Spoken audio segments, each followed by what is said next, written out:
Hey there, Tim here from Rockout Videography again. If you're going to play bass in a band with other people, you're going to need something more powerful than a practice amp. And I think this one is a great choice for band practice, recording, and gigs. We're going to talk about the Ampeg company, review the features of this amp, look inside, demo it, and talk about my experiences with it in the last year, so you can decide if this amp would be a good choice for you. Stick around, it's the Ampeg Rocket Bass RB115 review.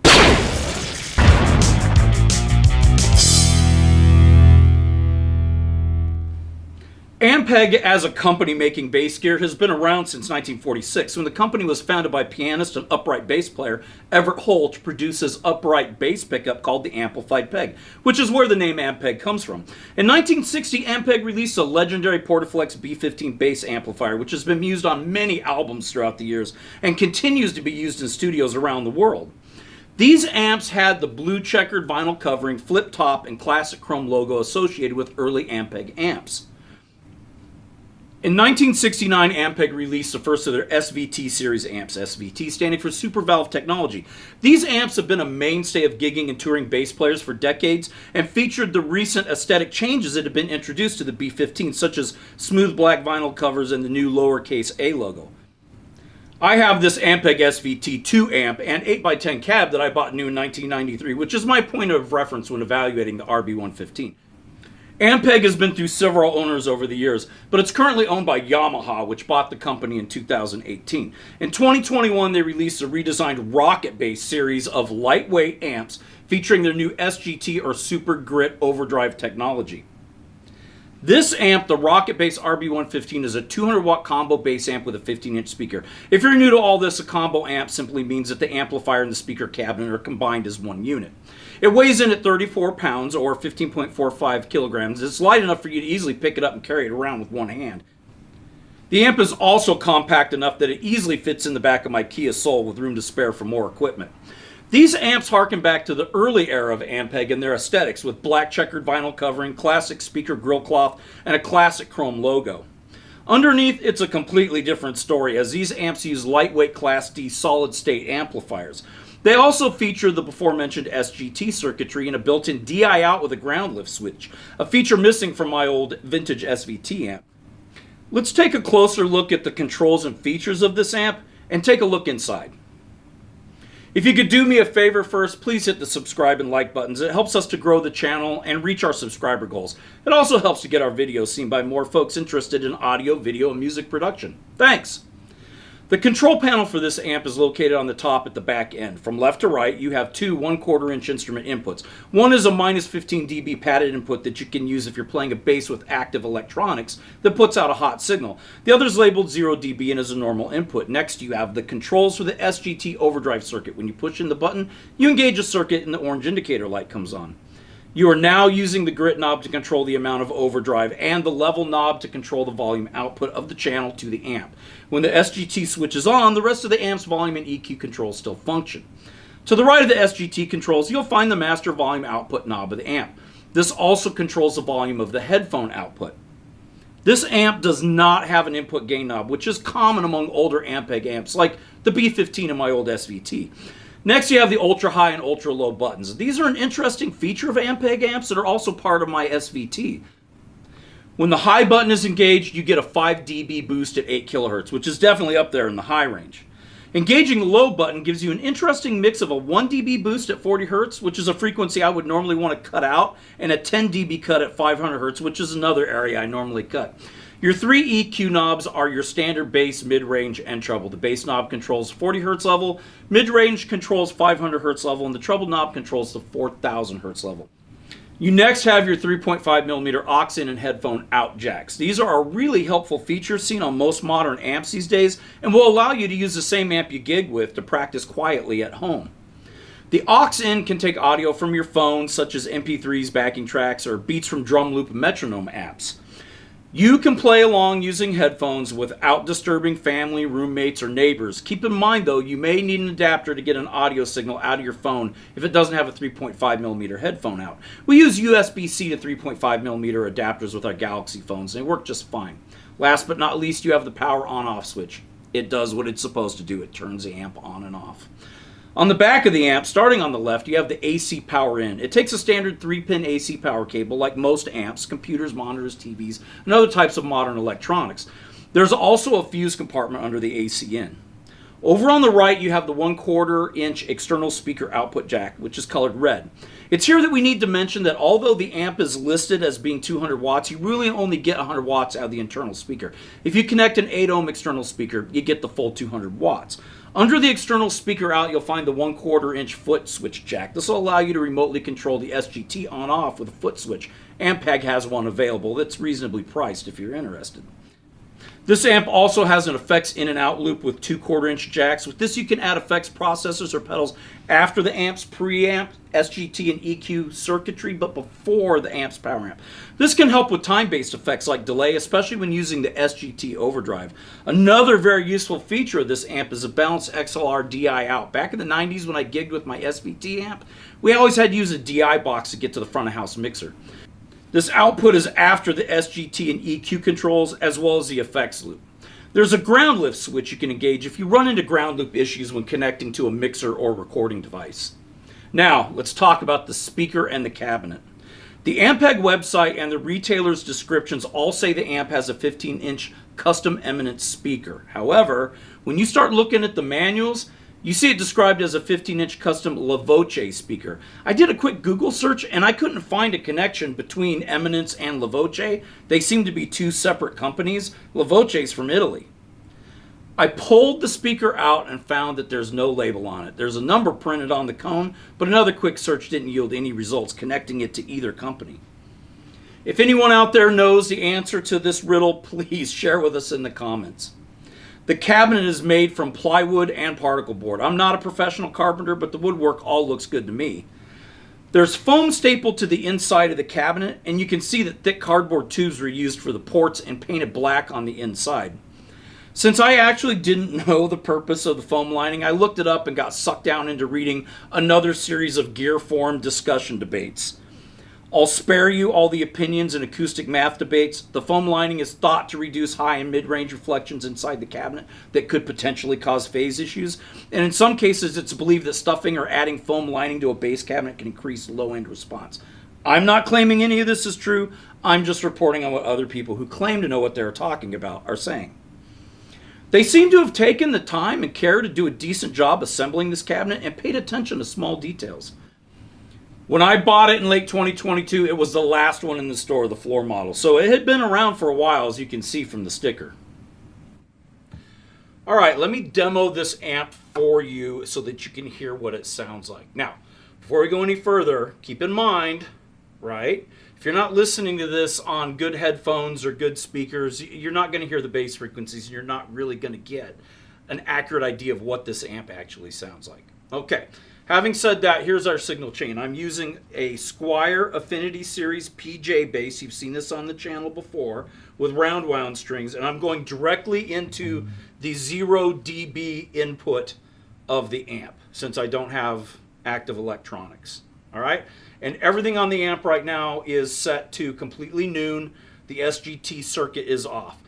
The amp is being recorded by the microphone on the camera, which is a Rode Video Mic Pro. And then I'm also using a Sennheiser E906 kick drum mic. That's one way that you can record a bass amp, and it's going basically straight on directly to the center of the cone. I'm also running from the DI out, and both of those signals are going into our Zoom L8 recorder, and then I'll mix that audio in. But to begin with, I'm just going to play the bass, and you're going to hear it through the camera mic, which is about 5 to 6 feet away. All right, so here we go.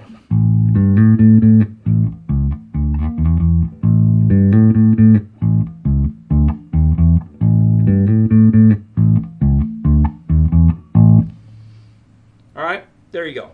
So let's turn the bass up a little bit, and this is getting the 40 hertz range, so we'll set that right at like 75, pretty extreme.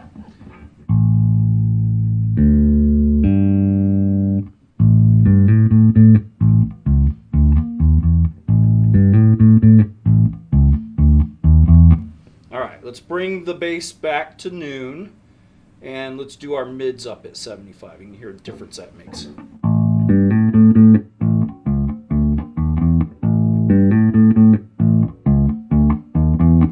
kind of nasally. I'm not really a fan of that knob. I usually bring it down. And then here's your highs. So we're gonna set the high knob treble up at about 75%.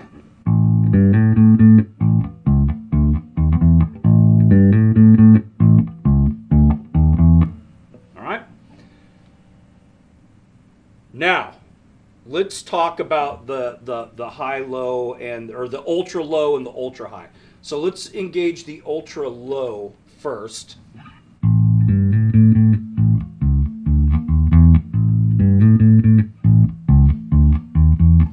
So that's the same frequency range that the bass knob is controlling, right? So let's take that out and we'll try the ultra high in.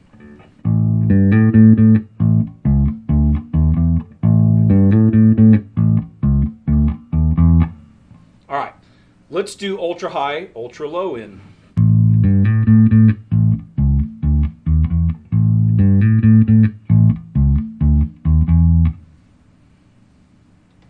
Bring those both out. The SGT circuit. So this is your overdrive circuit. So like many old amps and like some other older Ampeg amps, this does not have a gain switch. So if you're trying to get overdrive, you're not going to be able to do it that way. That's where the SGT circuit comes in. So we'll engage that, and both knobs are at noon. All right.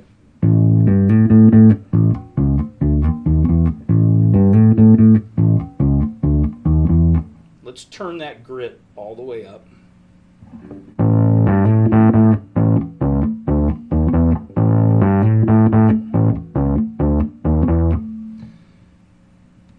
Let's do the volume up. So that's affecting the overall volume as well, right? That just completely clipped right there. So the SGT circuit, for me, I don't really use it, but one of the things that you could do with it is you could turn it down. Let's put it at 25%. Keep the volume right there. And then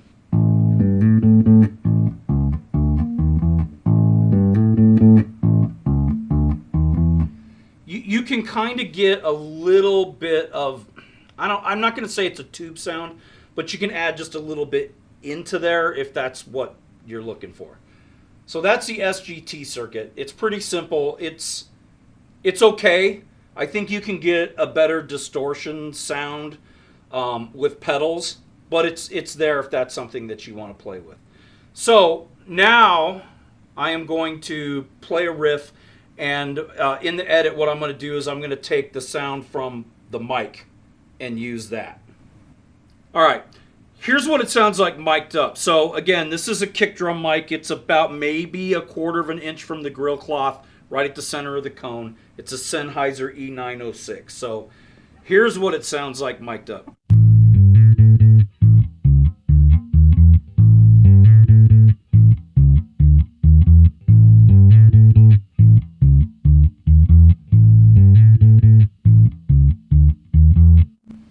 So that's what it sounds like mic'd up. And I should mention that on the PJ bass I've got, I believe, yes, I have everything up all the way, both pickups, tones all the way up, just for a point of reference. So let me show you what the DI sounds like. This is also going into the Zoom L8, and I'm hearing a little bit of fuzz when I go back and mix this stuff. I've been doing live recordings with the band, both performances and practice, and I've been going directly out from the amp, and it works great. That little bit of fuzz that I'm hearing in there, it's only when the track is soloed, so we'll see if that comes through here. But it's fine in the mix. It hasn't caused me any issues. So again, just keep that in mind. So here we go.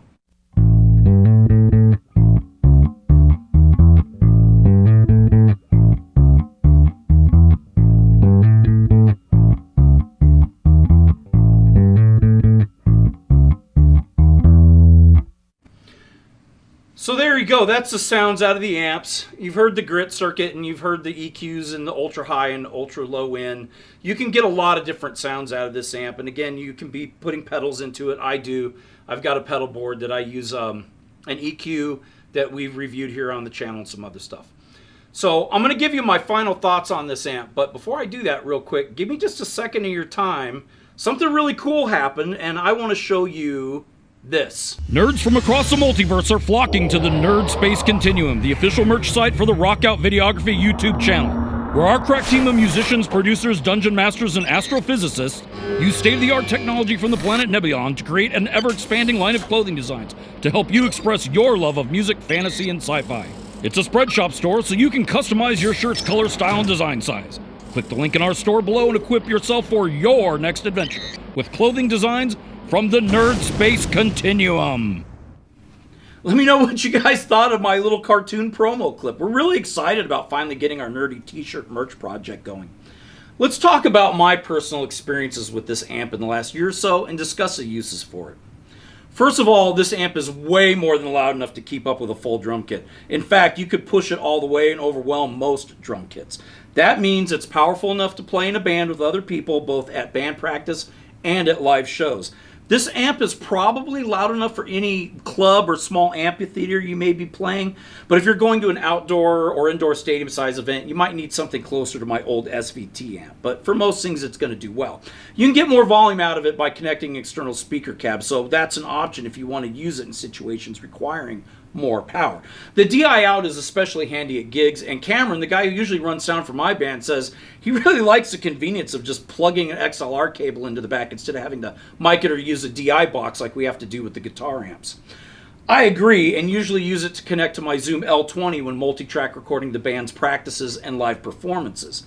I think this amp would be a good choice for studio recording because of its great tone and the versatility of the DI. You can mic it and also send your DI signal to your recorder on a separate channel and blend the two sounds in the final mix to take advantage of the highs or lows in each signal. The effects loop is also a nice feature for performing and recording that can help you to get the most out of your pedals. One of the things that I really appreciate about this amp is its reasonable size and lightweight. I spent years foolishly lugging my old SVT amp around town, back and forth between gigs and the band house, and I don't miss lugging that thing in and out of a truck and up and down stairs one bit. This amp is actually slightly smaller than my TC Electronics BG250 and weighs just a little over a pound less. I can carry it with one hand, which means I can carry my amp, my bass, and my pedal board into the venue or practice in one trip. Tone is, of course, a subjective thing, but I think the amp sounds great, and it's doing everything I need out of a bass amp. The lack of a gain knob isn't causing me any issues since I'm used to that with my old SVT.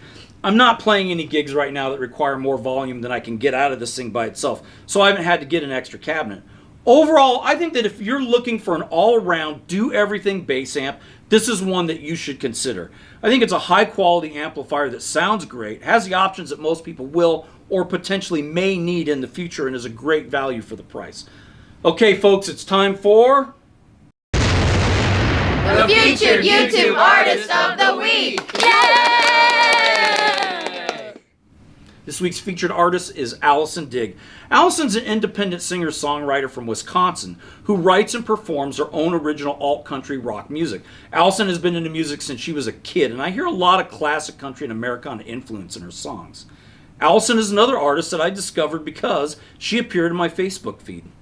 She has a great voice and is a talented songwriter. Her music is available on all the streaming services, and she has several videos on YouTube. Let's all go to her channel, watch her videos, like, subscribe, and leave her some comments. She's really great and deserves more followers and fans.